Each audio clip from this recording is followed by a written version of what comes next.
Usap-usapan ngayon ang video kung saan hindi pinansin ni Vice President Sara Duterte si Speaker Martin Romualdes nang tila hindi niya ito nakita noong magkasalubong silang dalawa sa isang pulong.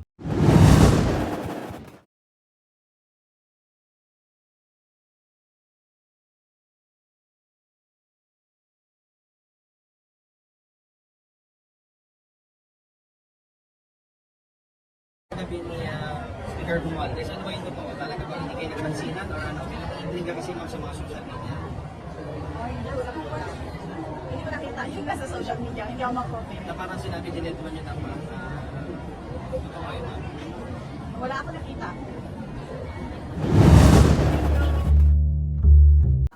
The accusations were made known to them and they were given the opportunity to respond. And from there, the chairman is saying that it's also the commission who will decide.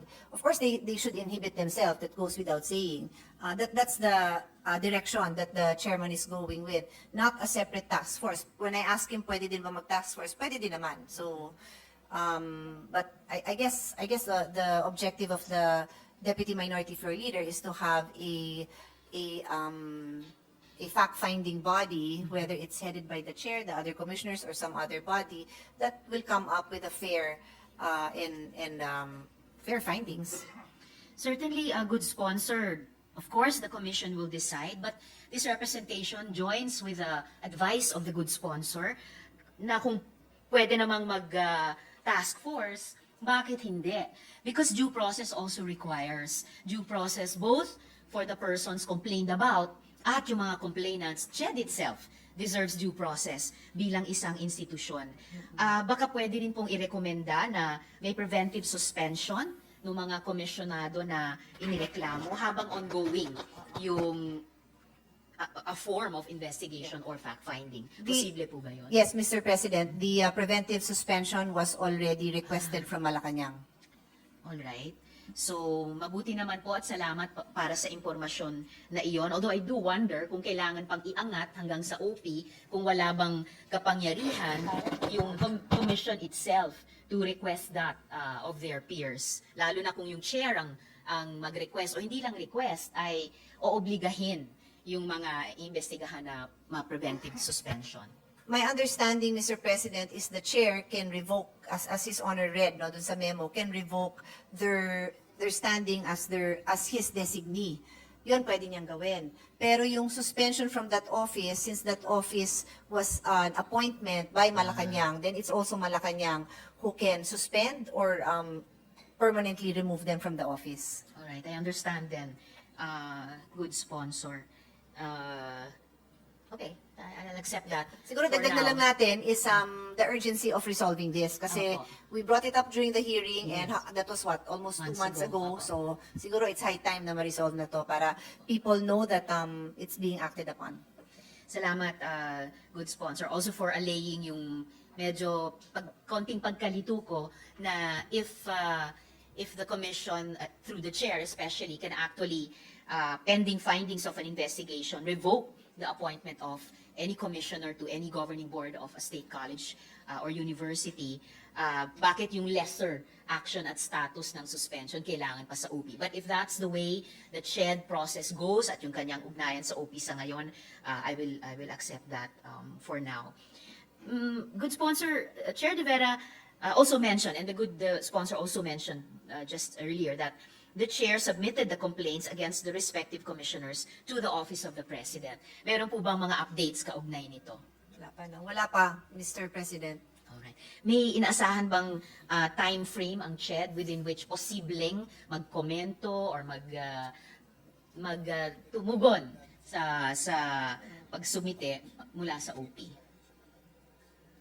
They're following it up with the executive secretary, but I hope the chairman would take this as a strong statement coming from the Senate. If we can speak on behalf of the Senate, there's at least myself and the Deputy Minority Floor Leader who firmly believes that the sooner this is acted upon, the sooner we can move on and give clarity to the issue kasi either walang katotohanan at maayos na ulit yung kalagayan ng mga na-accuse o kaya totoo siya and we give the SUCs and their officers and their students the assurance that these kind of actions will not be tolerated. Thank you so much, good sponsor. I fully join in that sentiment and in the hope expressed by the good sponsor. Further, my office received a document from the Civil Service Commission, a decision in 2019 that found Dr. Joe Mark M. Libre guilty of grave misconduct, serious dishonesty, falsification of official documents, and conduct prejudicial to the best interest of the service. One of the consequences of this decision was Dr. Libre's perpetual disqualification from holding public office. Informed po ba ang chair sa CSC decision tungkol kay Commissioner Libre? So, Mr. President, I'm told that the status of this case is that there was an appeal filed by Commissioner Libre. So, if Civil Service Central will issue a decision dismissing said appeal, then CHED is duty-bound to implement it immediately. So again, for the sake of our listeners, there's a due process, principle of due process is involved. Pagka may appeal, then hindi pa nila ma-actionan, Mr. President. I understand, good sponsor. Pero kung mayroon ng desisyon ng isang constitutional commission sa regional level nila, bagamat in-appeal yung subject commissioner, and totoo nga, iniintay ng CHED yung desisyon sa appeal na ito ng central, ng Civil Service Commission, given the gravity of the CSC decision, kahit dun sa regional level, bakit in-entrust pa rin ng chair na maging chair designate yung subject commissioner sa governing boards ng 24 na state universities and colleges?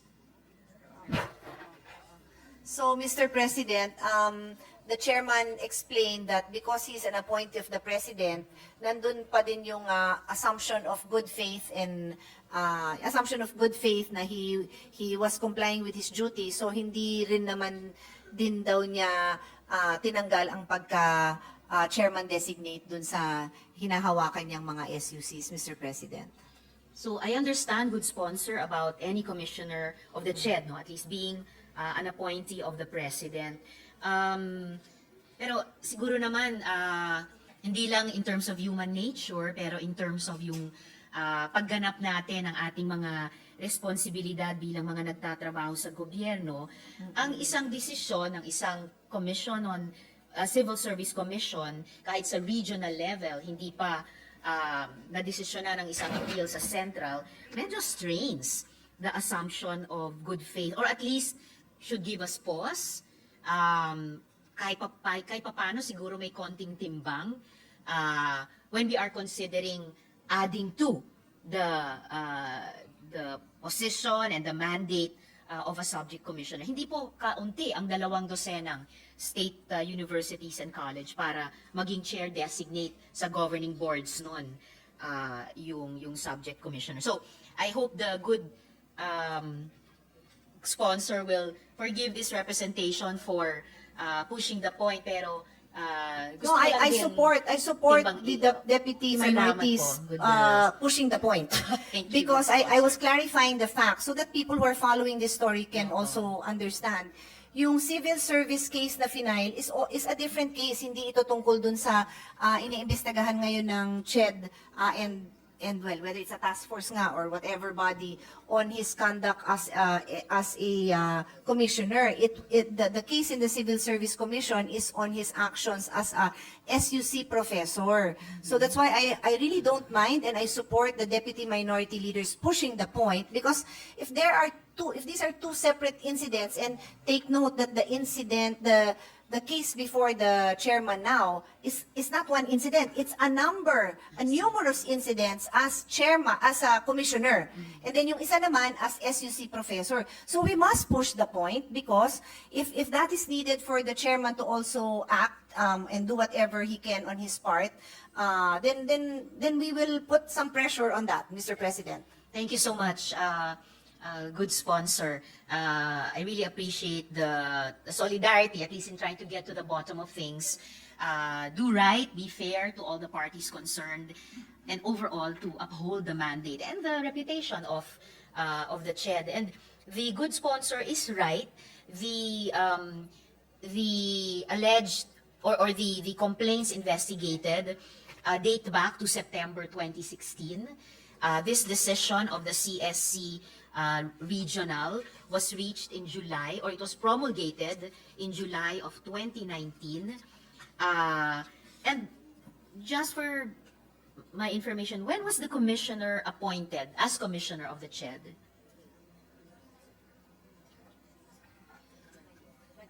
In 2021, Mr. President, Your Honor. 2021. And was the Office of the President aware of the CSC regional decision of July 2019? Well, as Her Honor knows, wala tayong representative from the Office of the President now. Sana kanina yung PLLO. Tanongin natin. Oo nga po. Timely action and timely questioning. So and if the commissioner was appointed in 2021, then I should have asked this of the previous Office of the correct, President, Mr. President, not yes. the current Office of the President. So, be that as it may, there is a standing decision of CSC Region 11, if I'm not mistaken, dating back to 2019. And if the commissioner was appointed in 2021, standing na po yung decision na ito ng CSC Region 11. At kahit inappeal nila at pending pa yung appeal sa CSC Central, so babalik talaga ako sa tanong, bakit in-entrust pa ni Chair ngayon, Chair noon, Chair ngayon, pareho naman po, bilang Chair designate sa governing boards ng more than 20 SUCs. Was it a wise decision? Considering na on appeal pa ang isang CSC decision about quite serious complaints. Well, as the chairman previously said, number one is may appeal pa, and then number two is honoring his principal, which is the President, Mr. President. Clearly, Her Honor, clearly the chairman is recognizing these technicalities, and clearly Her Honor is pointing out that hanggang saan naman, di ba? Kasi kung may authority naman ang chairman to somehow limit the potential of this person from committing more erroneous acts, even if it's, or even if you don't assume that it's correct, but you know, in terms of preventive suspension or just not assuming that position, that's the position that is being forwarded by our Deputy Minority Floor Leader. And ako naman din po, with all due respect din sa decision so far ni Chairman, I feel like sa tindi nung reports na narinig ko, kailangan malagay na sa tahimik tong issue na to, and to show the gravity, how seriously it's being taken. Sana hindi na nakarating sa Senate, kasi yun lagi ang request ko Sana pag tinanong, na-action na tapos na. So yun din ang request ko.